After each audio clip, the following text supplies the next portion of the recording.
أخبار مفاجئة عن الملك محمد السادس قبل قليل. وردنا الآن هذا الخبر العاجل الذي يهم كل المغاربة عن الملك محمد السادس.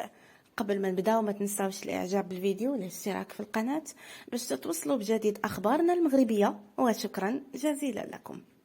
أما عن تفاصيل هذا الخبر الجديد العاجل عن الملك محمد السادس، فوفقا لمصادر إعلامية سنغالية من المقرر أن يقوم الملك محمد السادس بزيارة عاجلة للعاصمة السنغالية دكار في منتصف شهر مايو الجاري، بعدما تأجلت زيارته السابقة المقررة في مارس بسبب مرضه الذي أجبره على البقاء في الغابون.